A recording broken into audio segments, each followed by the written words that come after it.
Hello student, this is DP Thaplyal and welcome to Economics with DP Thaplyal। आज हम Indian economic development का chapter 2 development experience 1950 to 1990 part 1 में हमने इसके goal and objective पढ़े थे। अब पार्ट 2 पर डिस्कस करते हैं। पार्ट 2 में जो डेवलपमेंट एक्सपीरियंस है 1950 टू 1990 के, उनके features, achievements and failures of planning India till 1990, यहाँ तक के बारे में जो 1950 से लेकर के 1990 तक जो हमारी प्लानिंग थी, आइदर लॉन्ग टर्म गोल और 5 ईयर प्लान के गोल जो भी थे, उन सब के क्या अचीवमेंट रहे, क्या फीचर्स थे और क्या ये इनके फेलियर्स रहे हैं, इन सब पर डिस्कस करते हैं। इन सब पर डिस्कस करने से पहले मैंने पार्ट 1 में लॉन्ग टर्म गोल पर आप लोगों से डिस्कस किया था। हमारे पास 4 लॉन्ग टर्म गोल्स थे, जिसमें मॉडर्नाइजेशन विद जीडीपी ग्रोथ, फिर equity, self reliance and modernization, इन सब चीजों को हमने पढ़ा था। बोर्ड एग्जाम 2020 में जो हमारी फर्स्ट यूनिट जो कि 12 मार्क्स के लिए एलोकेटेड थी, अभी भी 12 मार्क्स के लिए ही है। पहली यूनिट में 3 चैप्टर थे, on the eve of independence, development experience 1950 to 1990 and new economic policy. ये 3 चैप्टर में से 8 मार्क्स के जो क्वेश्चन थे, set number 2 and set number 3 में 8 मार्क्स के क्वेश्चन सीबीएसई बोर्ड में इन 4 गोल में से ही पूछे गए थे। टोटल 4 गोल्स, 4 ऑब्जेक्टिव जो 5 ईयर प्लान के थे, उन 5 ईयर प्लान के 4 ऑब्जेक्टिव में से ही 2 क्वेश्चन 4 मार्क्स के लिए पूछे गए। ये बहुत बड़ी बात है कि हमारे पास 3 चैप्टर हैं 12 मार्क्स के लिए एलोकेटेड, और उन 12 मार्क्स के लिए जो एलोकेटेड 4 चैप्टर्स हैं, 3 चैप्टर सॉरी, उन 3 चैप्टर में से भी जो हमारे 4 गोल्स हैं, उन्हीं को डिफरेंट सेट में अलग अलग गोल और अलग अलग ढंग से क्वेश्चन बोर्ड में पूछे गए 2020 में।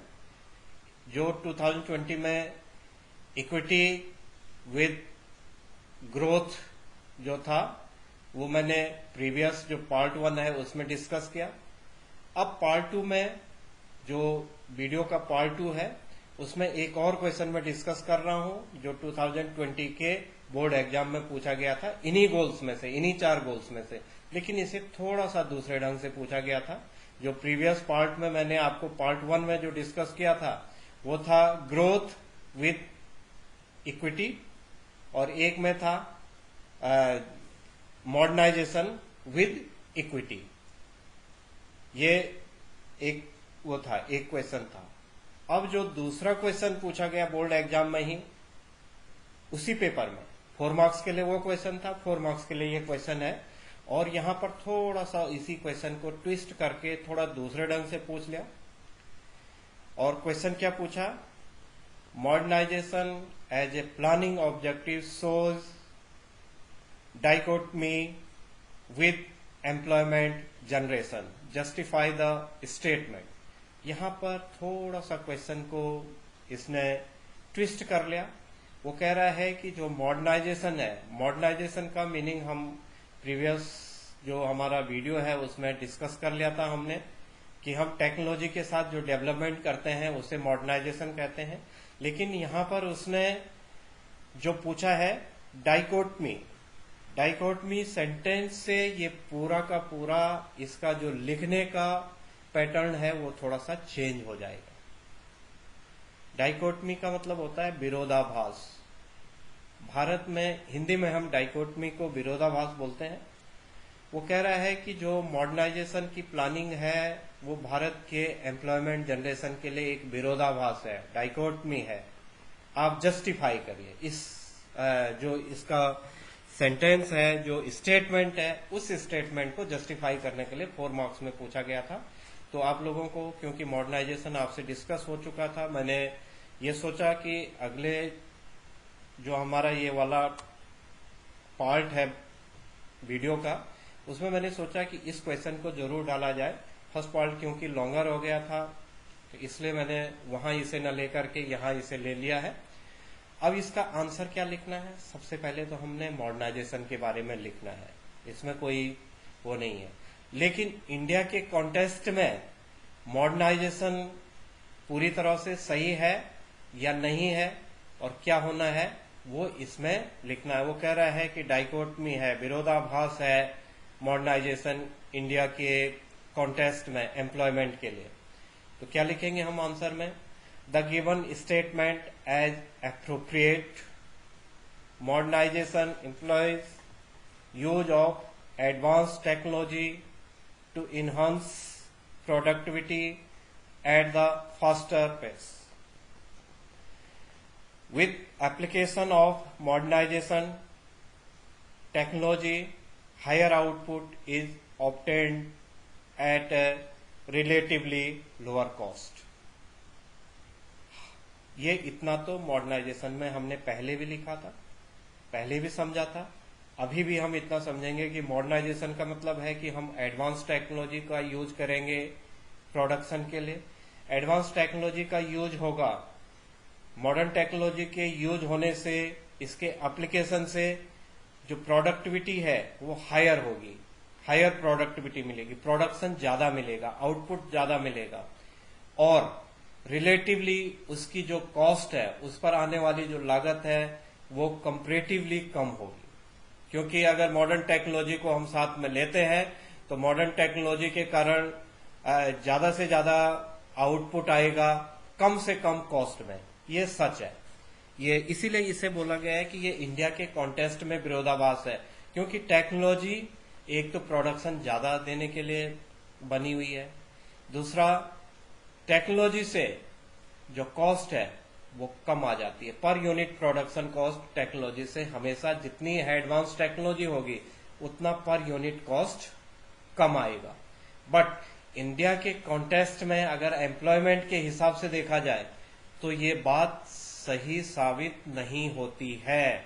यही ये क्वेश्चन पूछ रहा था। तो इतना पहले हमने लिखना है, मॉडर्नाइजेशन के बारे में लिखना जरूरी है।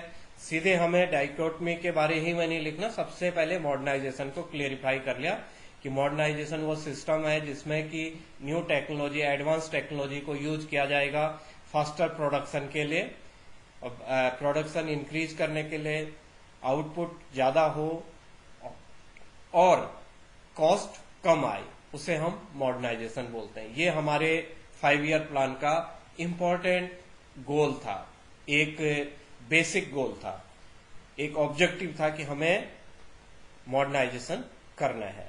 बट एम्प्लॉयमेंट के हिसाब से क्या लिखना अब हमने? However in labour abundant country like India, modernization may lead to an increase in unemployment as modern technology require lesser labor per unit of output. ये है इंडिया के कॉन्टेक्स्ट में मॉडर्नाइजेशन का जो ड्रॉबैक है। ये ड्रॉबैक ये है कि जो यहाँ पर लेबर अबंडेंट का मतलब होता है प्रचुर, भारी मात्रा में।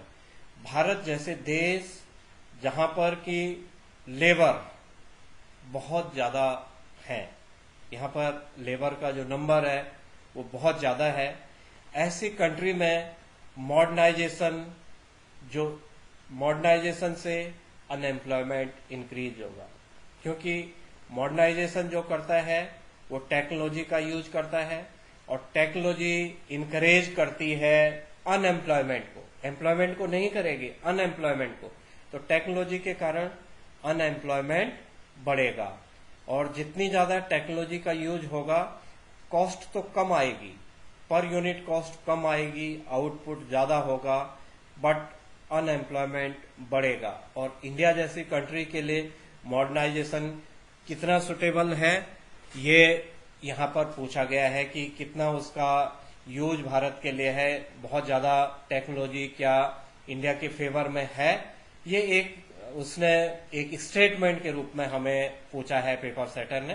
तो हमें यही लिखना है कि जो इंडियन कॉन्टेस्ट में अगर हम देखें तो यहाँ पर अवेंडेड लेबर कंट्री है, ये प्रचुर मात्रा में मजदूर यहाँ पर मिलते हैं, और ऐसे कंट्री में मॉडर्नाइजेशन लीड करेगी अनएम्प्लॉयमेंट को, टेक्नोलॉजी से अनएम्प्लॉयमेंट ज्यादा बढ़ेगा, और पर यूनिट जो लेबर भले ही रिक्वायर जो लेबर होती है वो कम होती जाएगी। जितनी टेक्नोलॉजी को हम एडवांसमेंट करेंगे उतना अनएम्प्लॉयमेंट बढ़ता जाएगा। तो 4 मार्क्स के लिए था, बहुत ज्यादा नहीं लिखना था, बस की पॉइंट्स हमने लिखने थे। मॉडर्नाइजेशन क्या होता है, टेक्नोलॉजी के साथ प्रोडक्शन को मॉडर्नाइजेशन कहते हैं, जिससे कि कॉस्ट कम आएगी और आउटपुट ज्यादा होगा। बट इंडिया के एम्प्लॉयमेंट के कॉन्टेक्स्ट में अगर हम इसे देखें तो यहाँ पर लेबर जो है वो अबंडेंट है, और ज्यादा मात्रा में लेबर होने के कारण मॉडर्नाइजेशन इंक्रीज करेगा अनएम्प्लॉयमेंट को। तो ज्यादा टेक्नोलॉजी, जितनी ज्यादा हम टेक्नोलॉजी को यूज करेंगे उतना पर यूनिट कॉस्ट तो कम आएगा, बट लेबर जो है उसका यूटिलाइजेशन कम होगा। तो ये बोर्ड एग्जाम के हिसाब से जो हमारे 5 ईयर प्लान के गोल थे, 4 गोल, इन पर जो क्वेश्चन पूछे गए थे वो और गोल्स मैंने आपसे डिस्कस कर ले। अब आते हैं जो इसका आज का टाइटल है। आज के टाइटल पर जिस पर हमने डिस्कस करना है वो है features of economic policy produce planning till 1990। तो जो 1990 तक अंडर प्लानिंग जो हमारी प्लानिंग थी, 5 ईयर प्लान और लॉन्ग गोल प्लान, जो हमारे long term plan and short run plan थे, जो 5 ईयर प्लान थे, और जो कई प्लानिंग के साथ लिए गए थे 4 जिन पर हमने बात की, उनसे क्या क्या हमने अचीव किया, क्या क्या हमारी उनकी फीचर्स रहे, अचीव नहीं फीचर्स क्या क्या रहे। तो हम फीचर्स पर बात कर रहे हैं। सबसे पहले जो फीचर्स है वो है heavy reliance on public sector industry policy resolution 1956 यहाँ पर बना है। तो पहला जो फीचर्स है 1990 तक, 1950 से 1990 तक का जो हमारे इकोनॉमिक प्लानिंग का पहला फीचर रहा वो है heavy reliance on public sector. Public sector पर जो था उसकी रिलायबिलिटी ज्यादा समझी गई, गवर्नमेंट ने उसकी रिलायबिलिटी ज्यादा समझी, और इंडस्ट्रियल पॉलिसी रेजुलेशन एक्ट निकाला गया, आईपीआर 1956 बनाया गया। आईपीआर 1956 में 3 फोल्ड पैटर्न बनाया गया। थोड़ा शॉर्ट में समझ लीजिए, बाकी ये आगे आप लोगों के पास चैप्टर आना है इंडस्ट्रियल डेवलपमेंट टिल 1990, उसमें हमने इंडस्ट्रियल पॉलिसी रेजुलेशन 1956 पढ़ना है। फिर भी यहाँ पर शॉर्ट में मैं आपको डिस्कस कर लेता हूँ कि जो हमारा इंडस्ट्रियल पॉलिसी रेजुलेशन 1956 बना, इस रेजुलेशन में 3 फोल्ड का 3 फोल्ड मॉडल एक बनाया गया, जिसमें पब्लिक सेक्टर को प्राइमरी सेंट्रल रोल दिया गया, प्राइमरी रोल दिया गया, सेंट्रल रोल दिया गया, और जो हमारे प्राइवेट सेक्टर है उसे सेकेंडरी रोल दिया गया। जो रिलायबिलिटी है, जो रिलायंस है, वो पब्लिक सेक्टर पर ज्यादा किया गया, पब्लिक सेक्टर को ज्यादा डेवलप करने के लिए पॉलिसी बनाई गई 1956 में। और उसी पॉलिसी में आगे के जो पॉइंट्स हैं वो भी कवर होंगे। उस पॉलिसी में एक तो पब्लिक सेक्टर को इम्पोर्टेंस दी गई, सेंट्रल रोल दिया गया, और प्राइवेट सेक्टर को सेकेंडरी रोल दिया गया। स्मॉल एंड कॉटेज इंडस्ट्रीज को प्रोटेक्शन देने की बात की गई। जो हमारे इंडस्ट्रीज है, जो इंडियन इंडस्ट्रीज थी, जिन इंडस्ट्रीज को पब्लिक सेक्टर में डेवलप किया जा रहा था, उनको भी प्रोटेक्शन की बात कही गई है। तो ये जो हमारा 1956 इंडस्ट्रियल पॉलिसी रेजुलेशन एक्ट था, उसकी कुछ की पॉइंट्स हैं। तो सबसे ज्यादा जो रिलायबिलिटी रखी गई वो पब्लिक सेक्टर इंडस्ट्रीज में रखी गई। पब्लिक सेक्टर को 1990 तक, जब से इंडियन इकोनॉमिक प्लानिंग शुरू हुआ 1950 से लेकर के 1990 तक, पब्लिक सेक्टर को बहुत ज्यादा इम्पोर्टेंस दिया गया, सेंट्रल रोल दिया गया। सभी प्रकार की इंडस्ट्रीज को पब्लिक सेक्टर में ही इस्टेब्लिश करने की प्लानिंग बनाई गई। सेकेंड है regulated development of private sector. Private sector का जो डेवलपमेंट होगा वो रेगुलेटेड होगा। जो प्रोडक्शन पब्लिक सेक्टर में नहीं हो सकता है उस प्रोडक्शन को प्राइवेट सेक्टर में करने के लिए गवर्नमेंट ने प्लानिंग बनाई। जो ये हमारे 5 ईयर प्लान थे उनमें ये देखा गया कि जो पब्लिक सेक्टर में इस्टेब्लिश्ड हो सकती है उन इंडस्ट्रीज को पब्लिक सेक्टर में इस्टेब्लिश करना, और जिनको पब्लिक सेक्टर में इस्टेब्लिश करने में कुछ प्रॉब्लम हो उन्हें रेगुलेटेड वे में उन्हें उनका रेगुलेशन, उनकी देखरेख, उन पर कंट्रोल गवर्नमेंट का होगा। और ऐसे में प्राइवेट सेक्टर को डेवलप करने का प्लान बनाया गया था इंडस्ट्रियल पॉलिसी रेजुलेशन 1956 में। इसमें इसी चीज को रखा गया था कि प्राइवेट सेक्टर को भी छोड़ा नहीं जाएगा, क्योंकि हमारी इकोनॉमी मिक्स्ड इकोनॉमी है। इसमें public sector as well as private sector दोनों को काम करने की बात हमने जब अपनी इकोनॉमी का वो किया था, प्लानिंग बनाई थी, अपनी इकोनॉमी को एक उसका बेस बनाया था, तो हमने मिक्स्ड इकोनॉमी रखी थी जिसमें पब्लिक एंड प्राइवेट सेक्टर दोनों को इम्पोर्टेंस दी गई थी। तो यहाँ पर पब्लिक सेक्टर को सेंट्रल रोल और प्राइवेट सेक्टर को सेकेंडरी रोल दिया गया और उसे रेगुलेट किया जाता था गवर्नमेंट के द्वारा। इस सेक्टर को भी बढ़ावा दिया गया, लेकिन पब्लिक सेक्टर के बाद।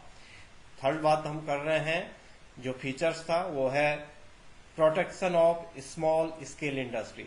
इंडिया में स्मॉल स्केल इंडस्ट्रीज को बढ़ावा देने के लिए जो हमारा रीजनल डेवलपमेंट है, जो क्षेत्रीय विकास है, रीजनल डेवलपमेंट के लिए, रूरल डेवलपमेंट के लिए स्मॉल एंड कॉटेज इंडस्ट्रीज को, स्मॉल स्केल इंडस्ट्रीज को बढ़ावा दिया गया, इम्प्रूव किया गया। ये कहा गया कि भारत का रीजनल डेवलपमेंट तभी हो सकता है, भारत का चहुमुखी विकास, जो चारों तरफ से जो रूरल एरियाज हैं, जो ऐसे हमारे सेक्टर हैं जिन सेक्टर में डेवलपमेंट नहीं हो रखा था, उन सभी सेक्टर में स्मॉल स्केल इंडस्ट्रीज को ग्रोथ करने के लिए, डेवलप करने के लिए हमारे 5 ईयर प्लान में पॉलिसी बनाई गई। फिर प्रोटेक्शन फ्रॉम फॉरेन कंपटीशन, ये बड़ी बात है। जब हम 1991 की न्यू इकोनॉमिक पॉलिसीज पढ़ेंगे तो ये सारे के सारे ड्रॉबैक्स में पढ़े जाएंगे। वहां पर जो प्रोटेक्शन किया गया फॉरेन कंपटीशन से, उसे वहां पर ड्रॉबैक में पढ़ा जाएगा जब हम 1991 में आएंगे। लेकिन 1990 तक हमारी पॉलिसीज थी, इसलिए हमने इस पॉलिसी को अपने फेवर में और फीचर में रखा है। जितने भी हमारा प्रोडक्शन होता था, जितने भी हमारी इंडस्ट्रीज थी, उन्हें प्रोटेक्टेड किया गया था फॉरेन कंपटीशन से। जो हमारे यहाँ पर इंडस्ट्रीज डेवलप थी, इंडस्ट्रीज स्टैब्लिश की गई, एमएनसीज को उस फील्ड में काम करने की परमिशन इंडिया में नहीं दी जा रही थी टिल 1990 तक। एमएनसीज केवल वहीं आ सकती थी, मल्टीनेशनल कंपनीज को वहीं पहले तो दिया ही नहीं जाता था उन्हें भारत में परमिशन, बट दिया जाता था तो उन्हीं क्षेत्रों में दिया जा सकता था जो कि इंडिया के, जिनमें इंडियन इंडस्ट्रीज काम नहीं कर रही होंगी। क्योंकि इंडियन इंडस्ट्रीज को इनिशियली जब हमारा कंट्री इंडिपेंडेंट हुआ उस समय हमने ये पहले ही पढ़ लिया था कि इन्होंने सिस्टमैटिकली, ब्रिटिश गवर्नमेंट ने इंडियन इंडस्ट्रीज को डिक्लाइन किया, उसे खत्म किया, लगातार वो गिरती गई और मॉडर्न इंडस्ट्रीज को इंडिया में इस्टेब्लिश नहीं होने दिया ब्रिटिश रूल के अंडर। तो जब तब तक दुनिया में जो इंडस्ट्रियल रेवोल्यूशन था उसके कारण 200 साल 250 साल गुजर जाने के बाद दुनिया बहुत एडवांस हो गई थी अपने प्रोडक्शन के फील्ड में, अपने जो टेक्नोलॉजी के फील्ड में। सारी इंडस्ट्रीज दुनिया की बहुत एडवांस हो चुकी थी और इंडिया अगर उस पीरियड में फॉरेन इंडस्ट्रीज के साथ अपनी इंडस्ट्रीज का कंपटीशन करवाता तो हमारी इंडस्ट्रीज बाहर हो जाती, प्रोडक्शन नहीं मिलता, तो हमारी इंडस्ट्री डेवलप नहीं हो पाती। क्योंकि हमारे पास टेक्निक्स, हमारे पास रॉ मटेरियल्स, हमारे पास ये सारी चीजें इतनी एडवांस नहीं थी जितने दुनिया के देशों में हो चुकी थी। तो इसलिए यह बनाया गया कि अपनी कंट्रीज की जितनी भी इंडस्ट्रीज हैं उन्हें फॉरेन कंपटीशन से प्रोटेक्ट किया जाए। ऐसे कोई भी प्रोडक्ट को भारत में मंजूरी न दी जाए इंडस्ट्रीज को प्रोडक्शन के लिए जिस प्रोडक्शन को इंडियन इंडस्ट्रीज इंडिया में कर रही है। तो ये एक बात रखी गई। फिर रखा गया अगला जो फीचर्स था वो था सेंट्रलाइज्ड प्लानिंग। जो प्लानिंग थी वो सेंट्रलाइज थी, डिसेंट्रलाइज नहीं थी। सेंट्रलाइज्ड प्लानिंग का मतलब है कि गवर्नमेंट के द्वारा 5 ईयर प्लान बनाए जाते थे, उसी के बेस पर public sector and private sector में क्या काम होना है, स्मॉल स्केल इंडस्ट्रीज के लिए क्या काम होना है, इसकी जो प्लानिंग थी वो सेंट्रलाइज्ड होती थी, डिसेंट्रलाइज नहीं थी।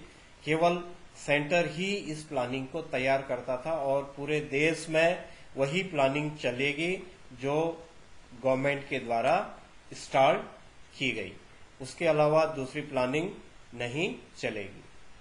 तो ये एक वो बनाया गया था इसमें कि पॉलिसी जो भी होगी वो सेंट्रलाइज ही होगी, डिसेंट्रलाइज नहीं होगी।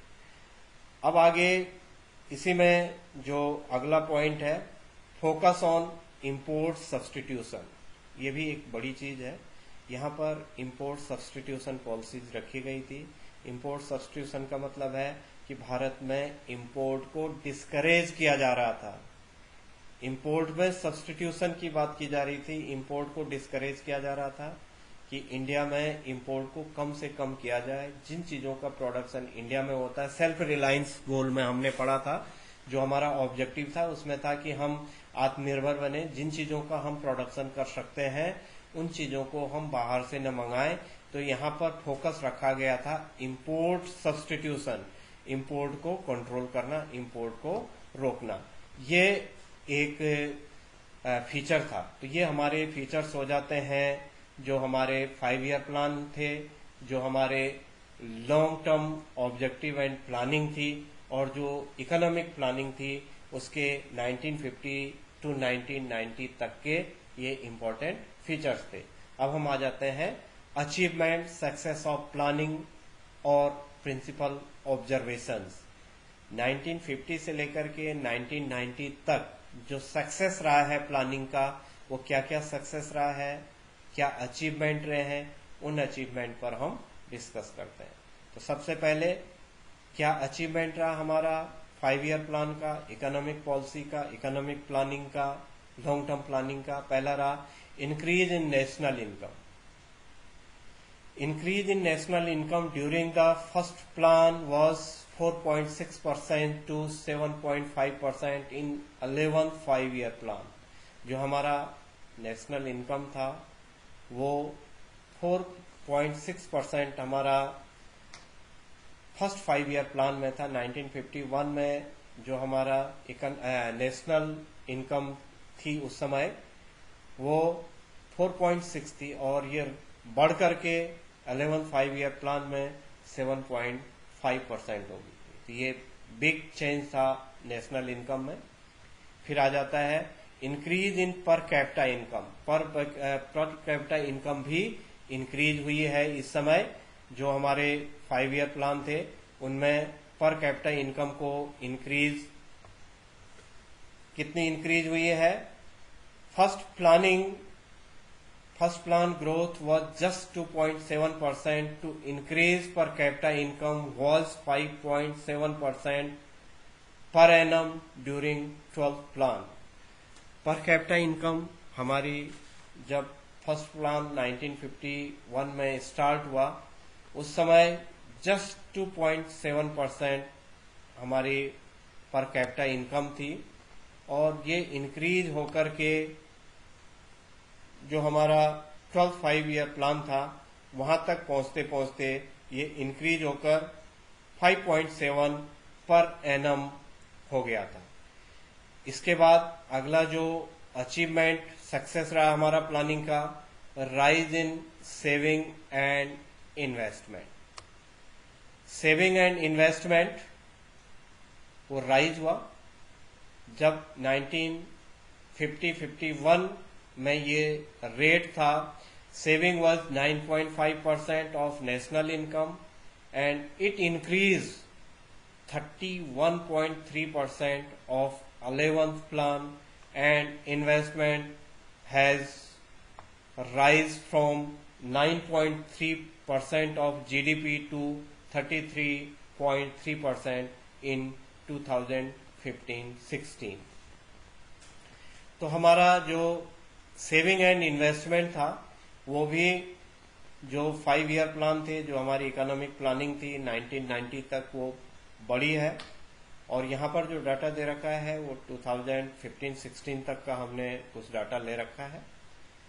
1950-51 में जो सेविंग थी वो 9.5 थी। जो हमारा नेशनल इनकम था, नेशनल इनकम का 9.5% हमारा सेविंग होता था, और ये बढ़ करके नेशनल इनकम का 31.3% 11th 5 ईयर प्लान तक हो गया था। यही चीज अगर हम इन्वेस्टमेंट की बात करते हैं तो इन्वेस्टमेंट राइज किया 9.3%। पहले इन्वेस्टमेंट जितना हमारा जीडीपी था, उस जीडीपी का जो इन्वेस्टमेंट कर रहे थे हम फर्स्ट 5 ईयर प्लान में, वो 9.3% था। टोटल जीडीपी का 9.3% ही हम इन्वेस्टमेंट कर रहे थे। और यही चीज जो हमारा 2015-16 तक 33.3% जीडीपी का हम इन्वेस्टमेंट कर रहे थे। तो ये हमारा प्लानिंग के सक्सेस थे। इसके अलावा growth and diversification of industries, इसी में जो अचीवमेंट रहा वो इंडस्ट्रीज की ग्रोथ की बात रही है। इंडस्ट्रीज हमारी ग्रोथ की है। जो पब्लिक सेक्टर में पहले हमारे पास इंडस्ट्री नहीं थी, इस बीच में पब्लिक सेक्टर में 1950 से लेकर के 1990 तक public as well as private sector, इसमें इंडस्ट्रियल डेवलपमेंट हुआ है। अगला economic and social infrastructure. Economic infrastructure and social infrastructure, दो टाइप के इंफ्रास्ट्रक्चर होते हैं। इकोनॉमिक इंफ्रास्ट्रक्चर जो हमारे train, railway lines, roads, dam, infrastructure, total infrastructure country का, ये सारा इकोनॉमिक इंफ्रास्ट्रक्चर में आता है। और सोशल इंफ्रास्ट्रक्चर में आता है एजुकेशन एंड हेल्थ। तो हमारा economic infrastructure as well as social infrastructure, हमारे रेल लाइनें बिछी हैं 1950 से 1990 तक। बहुत ज्यादा हमारा रेल हो गया, वाटर, एयर और जो सड़क है उन पर, ये सभी टाइप के ट्रांसपोर्टेशन के जितने भी हमारे इंफ्रास्ट्रक्चर है वो डेवलप हुआ। बहुत सारे डैम हमारे उस बीच में बने हैं, हमारे इरिगेशन मीन्स का डेवलपमेंट हुआ है, हमारा पूरा इंफ्रास्ट्रक्चर में बिल्डिंग्स बनी है, मशीन्स, और ये सारी चीजें हमारा डेवलप हुआ है 1950 से 1990 तक की इकोनॉमिक पॉलिसीज में। इन्हीं पीरियड में एजुकेशन में बहुत ज्यादा चेंजेज आए हैं, न्यू एजुकेशन पॉलिसी चली है, और जो सबके लिए जरूरी शिक्षा की बात उसी बीच में की गई है कि जो हमारा 6 to 14 एज ग्रुप है उससे एजुकेशन की मेन स्ट्रीम में जोड़ना। हमारी लिटरेसी रेट उस समय बढ़ा है, ज्यादा से ज्यादा लोग स्कूलिंग पर फोकस दिया गया। तो ये हमारा सोशल इंफ्रास्ट्रक्चर का पार्ट है। और उसी के साथ साथ हेल्थ फैसिलिटीज भी बड़ी है। इसीलिए हमने on the eve of independence ये पढ़ा है कि 1921 से 1950 तक तो पॉपुलेशन कम नहीं हुई थी, लेकिन 51 से लेकर के 1991 तक रैपिडली इंक्रीज हुई पॉपुलेशन, बहुत तेजी से बढ़ी, क्योंकि हमारी मेडिकल फैसिलिटीज होने लग गई थी। और मेडिकल फैसिलिटीज होने के कारण जो डेथ रेट था वो बहुत कम हो गया था। जब डेथ रेट कम हो गया था तो हमारी पॉपुलेशन इंक्रीज हुई। इसका मतलब है कि पॉपुलेशन इंक्रीज होना यहाँ पर वो नहीं है, फीचर्स नहीं है। यहाँ पर फीचर्स था कि सोशल इंफ्रास्ट्रक्चर, इसका मतलब है कि हेल्थ फैसिलिटी बहुत बढ़िया उस बीच में हमारा डेवलप हुआ। इंडिपेंडेंस के टाइम पर हमारी health facility and education facility backward थी, लेकिन इस बीच में उसे इम्प्रूव किया गया। जो हमारे 5 ईयर प्लान है, जो हमारे इकोनॉमिक प्लानिंग है, उनमें इन्हें इम्प्रूव किया गया। अगला है institutional and technical change in agriculture. Agriculture में इंस्टीट्यूशनल चेंज किए गए, टेक्निकल चेंज किए गए। इंस्टीट्यूशनल चेंज में लैंड रिफॉर्म की बात की गई। सभी टाइप के जो लैंड में हमने on the eve of independence zamindari system, mahalwari system, इन सब चीजों को पढ़ा था। लेकिन आफ्टर इंडिपेंडेंस जो हमारा 1950 से 1990 तक का सफर रहा है इकोनॉमिक प्लानिंग के साथ, इसमें लैंड फील्ड में बहुत ज़्यादा एग्रीकल्चर फील्ड में लैंड में जो सुधार किए गए, जितने भी एक्ट जो प्रीवियसली जो चल रहे थे, जो रेंट वसूल करने के थे और जो फार्मर को लैंड पर राइट नहीं थे, ये सब टाइप के जितने उन रूल थे उन सब में अमेंडमेंट किया गया और लैंड रिफॉर्म किया गया। तो बड़े लैंड रिफॉर्म के रूप में उस समय देखा गया हमारा सारा सिस्टम। तो बड़े लैंड रिफॉर्म हमारा उस पीरियड में किया गया। ये तो था इंस्टीट्यूशनल। और टेक्नोलॉजिकल, हम जानते हैं कि टेक्नोलॉजिकल चेंज में हमने यहाँ पर ग्रीन रेवोल्यूशन हुई है जो कि एग्रीकल्चर की थी। आगे इस पर डिस्कस किया जाएगा, अगला चैप्टर इसी में है। ग्रीन रेवोल्यूशन का है, गोल्डन रेवोल्यूशन का है। Green revolution and golden revolution board exam 2020 में पूछे भी गए थे क्वेश्चन। तो ग्रीन रेवोल्यूशन पर यहाँ पर टेक्निकल चेंज हुए, HYV सीड यूज की गई और अच्छे बीज, खाद, जितने भी हमारे फर्टिलाइजर्स को यूज किया गया, इरिगेशन मीन्स को डेवलप किया गया, पेस्टिसाइड वगैरह, इन सब चीजों में जितने भी एग्रीकल्चर इनपुट्स हैं वो टेक्नोलॉजिकल चेंज उनमें किए गए। तो टेक्निक्स का भी चेंज किया गया और इंस्टीट्यूशनल चेंज भी इन 5 ईयर प्लान में किया गया, हमारी इकोनॉमिक प्लानिंग में किया गया। फिर है एम्प्लॉयमेंट को जब हमारा कंट्री इंडिपेंडेंट हुआ उस समय अनएम्प्लॉयमेंट बहुत ज़्यादा था। जो हमारे ये प्लानिंग की गई, प्लानिंग में सबसे ज़्यादा जो जोर दिया गया वो दिया गया एम्प्लॉयमेंट को बढ़ाने के लिए। बहुत सारी स्कीम गवर्नमेंट ने अंडर 5 ईयर प्लान और लॉन्ग टर्म प्लानिंग में जो यूज किया गया उसमें एम्प्लॉयमेंट को सबसे ज़्यादा की पॉइंट बना करके सेंट्रल इश्यू बनाया गया कि एम्प्लॉयमेंट कैसे जनरेट किया जाए। इसीलिए पब्लिक सेक्टर को ज़्यादा इम्पोर्टेंसी दी गई थी इंडिया में। हमने पहला ही पॉइंट पढ़ा था कि पब्लिक सेक्टर को सेंट्रल रोल दिया गया था। सारे इंडस्ट्री सेंट्रल रोल के रूप में पब्लिक सेक्टर में ही डेवलप की जा रही थी, क्योंकि एक तो एम्प्लॉयमेंट जनरेट हो जाएगा और दूसरा सोशल जस्टिस हो जाएगा। तो social justice and employment increase करने के लिए इंडस्ट्रियल सेक्टर को पब्लिक सेक्टर में इस पीरियड में डेवलप किया गया था। फाइनली जो अचीवमेंट हम डिस्कस कर रहे हैं हमारे प्लानिंग का 1990 तक, वो था इंटरनेशनल ट्रेड। हमने इंटरनेशनल ट्रेड को जो हमारा पहले अनफेवरेबल था, हम बहुत ज़्यादा इंपोर्ट करते थे, हमारा एक्सपोर्ट बहुत कम था। On the eve of independence हमने पढ़ा था कि हम एक्सपोर्ट रॉ मटेरियल का करते थे और इंपोर्ट फिनिश गुड का करते थे। लेकिन 1950 से 1990 तक हमारा इंटरनेशनल ट्रेड बढ़ा। हमारा जो अनफेवरेबल कंडीशन थी वो कंट्रोल हुई, खत्म तो नहीं हुई बट कंट्रोल हुई, काफी कुछ कंट्रोल हुआ। तो इंटरनेशनल ट्रेड को भी 5 ईयर प्लान और लॉन्ग टर्म प्लानिंग में इम्पोर्टेंट अचीवमेंट के रूप में हम देखते हैं। ये तो हमने फीचर्स एंड अचीवमेंट की बात की। अब हम करते हैं कि ये फेलियर भी रहा है, क्योंकि हमारी जो 5 ईयर प्लान है वो अगर फेल नहीं होते तो हम 1990 तक नहीं पढ़ते। तब हम 2015 तक के जितने 5 ईयर प्लान हैं उन सब के बारे में पढ़ते। लेकिन 1990 तक जितनी हमारी इकोनॉमिक प्लानिंग थी उनकी कुछ फेलियर रहे हैं, और उनके फेलियर के कारण ही, जो उनके फेलियर्स थे उन्हीं फेलियर्स के कारण 1991 में न्यू इकोनॉमिक पॉलिसी इंडिया में लानी पड़ी। तो न्यू इकोनॉमिक पॉलिसी हमारा आगे का चैप्टर है, आगे उस पर डिस्कस करेंगे। आगे जो वीडियो बनेंगे उनमें न्यू इकोनॉमिक पॉलिसीज में इनके फेलियर के बारे में डिटेल से चर्चा करेंगे। लेकिन फिलहाल यहाँ पर 1990 तक जो इकोनॉमिक प्लानिंग थी उसकी फेलियर क्या क्या रहे हैं, बिग फेलियर जहां जहां पर रहे, बड़ी बड़ी बातें हम यहाँ पर ले रहे हैं, छोटे फेलियर्स पर डिस्कस नहीं करेंगे। बड़े ऑब्जर्वेशंस जो कि हमें दिखते थे कि इनमें हम बहुत कुछ कर सकते थे और इन प्लानिंग में हम करने के बाद भी अचीव नहीं कर पाए, वो था अनएम्प्लॉयमेंट क्राइसिस।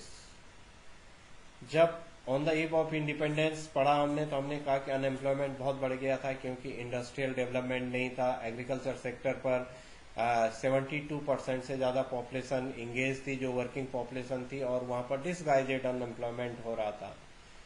लेकिन जो 40 ईयर 1950 से लेकर के 1990 तक के जो 40 साल जो हमने इकोनॉमिक प्लानिंग बनाई, वो प्लानिंग अनएम्प्लॉयमेंट की क्राइसिस को कम नहीं कर पाई, या ये फेलियर है बड़ा इकोनॉमिक प्लानिंग का। In 53 lakh person were unemployed at the end of first plan. This number rose to over 4 crore at the end of 11th plan.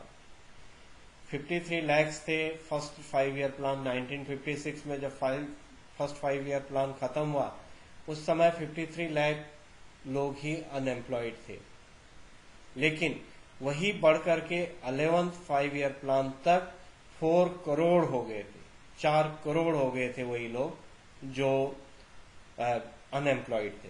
तो ये बिग फेलियर रहा है इकोनॉमिक प्लानिंग का। सेकंड जो हम फेलियर की बात करते हैं वो पॉवर्टी की करते हैं। पॉवर्टी आज भी इंडिया में, in India 21.9% of population still BPL. Bharat में बिलो पॉवर्टी लाइन आज भी 21.9% है। दुनिया के सबसे ज्यादा लोग जो बिलो पॉवर्टी लाइन है वो इंडिया के हैं। परसेंटेज वाइज तो हो सकता है कि इससे बड़ा परसेंट हो, और जगह कुछ जगह इससे भी ज्यादा बीपीएल होंगे, but number of population, number of people के हिसाब से अगर हम देखें तो दुनिया में सबसे ज्यादा लोग जो बीपीएल हैं वो इंडिया में। तो 5 ईयर प्लान को इम्प्लीमेंट करके भी, लॉन्ग टर्म प्लानिंग को इम्प्लीमेंट करके भी हमने मॉडर्नाइजेशन लाए, इक्वलिटी लाए, सेल्फ रिलायंस लाए, इनके बाद भी यहां पर पॉवर्टी को कम नहीं किया जा सका, और स्टिल 21.9% पॉपुलेशन इज बीपीएल। फिर है high rate of inflation, price rise without increase in production. Inflation का मीनिंग होता है rise in price without increase in production, कीमतें बढ़ना। कीमतें यहां पर 1990 तक 16% तक इन्फ्लेशन हो गया था, 16% तक हमारी कीमतें बढ़ गई थी 1990 तक। तो कीमतें लगातार कीमतें बढ़ रही थी, इन्फ्लेशन पर कोई कंट्रोल नहीं हो रहा था। जबकि जो शॉर्ट टर्म प्लानिंग के अंतर्गत जो 5 ईयर प्लान है, हमने 5 ईयर प्लान में इसे अलग ही स्पेसिफाई किया था 4th 5 ईयर प्लान में कि इन्फ्लेशन को कंट्रोल किया जाएगा, बट इन्फ्लेशन के रेट को कंट्रोल नहीं कर पाए। कीमतें बेहताशा बढ़ती गई और लगातार कीमतों पर कंट्रोल करने में प्लानिंग जो हमारी थी वो फेल होती गई। फिर है इनएडुकेट इंफ्रास्ट्रक्चर। जो हमारा इंफ्रास्ट्रक्चर था उसका डेवलपमेंट प्रॉपर वे में नहीं हुआ। अर्बन एरिया में इंफ्रास्ट्रक्चर फिर भी डेवलप हुआ, लेकिन रूरल एरिया में इंफ्रास्ट्रक्चर को डेवलप नहीं किया गया। इनएडुकेट रहा हो, जितना चाहिए था उतना हमारा इंफ्रास्ट्रक्चर डेवलप नहीं हो पाया। जबकि 5 ईयर प्लान में हमने इंफ्रास्ट्रक्चर डेवलपमेंट को ज्यादा एम्फेसाइज दिया था, ज्यादा स्ट्रेटेजी हमने अपनी जो बनाई थी वो इंफ्रास्ट्रक्चर डेवलपमेंट की बनाई थी, लेकिन वो बहुत ज्यादा डेवलप नहीं हो पाई। चाहे इकोनॉमिक इंफ्रास्ट्रक्चर हो, चाहे सोशल इंफ्रास्ट्रक्चर हो, 40 सालों में जितना हमने उसमें प्रोग्रेस करनी थी उतनी प्रोग्रेस हम उसमें नहीं कर पाए, और हमारा economic as well as social infrastructure बहुत डेवलप नहीं हो पाया। फाइनली जो फेलियर की बात हम करते हैं वो है इनइक्वालिटी। इंडिया में जो फैक्चुअल डिस्ट्रीब्यूशन सिस्टम है वो अच्छा नहीं है। यहाँ पर रिच एंड पुअर के बीच में गल्फ है, और जो हमारा 5 ईयर प्लान और जो हमारी लॉन्ग टर्म प्लानिंग थी, जो हमारा इकोनॉमिक प्लानिंग थी, उन सब में इनइक्वालिटी को खत्म करने की बात की गई थी कि इक्वालिटी कैसे लाई जाए, इक्विटी कैसे गेन की जाए। ये हमारा लॉन्ग प्लानिंग भी है, बोर्ड एग्जाम में भी पूछा गया था इक्विटी। बट हम 1990 तक इस चीज में फेल हुए, सक्सेस नहीं हुए, हमारी प्लानिंग सक्सेस नहीं हुई। रिच एंड पुअर के बीच का जो गल्फ था उसे कंट्रोल नहीं किया गया। यहाँ पर कुछ परसेंट लोगों के पास ही कंट्री के मोस्टली जो रिसोर्सेज हैं वो कुछ लोगों के पास ही है और ज़्यादातर लोगों के पास यहाँ पर कोई भी रिसोर्सेज नहीं है। इसीलिए जो जीडीपी है उसका बेनिफिट वेलफेयर में न होकर के कुछ परसेंट लोगों तक ही सीमित रहता है। तो यहाँ पर अमीरों और गरीबों के बीच में, रिच एंड पुअर के बीच में खाई बनी रही। ये भी एक बिग फेलियर रहा है हमारे इकोनॉमिक प्लानिंग का 1990 का। तो ये यहाँ पर जो अचीवमेंट्स एंड फेलियर थे, इस वीडियो को आपने देखा। इसके बाद हम इसी में एग्रीकल्चर, इंडस्ट्रीज एंड ट्रेड पर डिस्कस करेंगे अगले जो हमारे वीडियो होंगे। इस वीडियो को आपने देखा, थैंक यू फॉर वॉचिंग।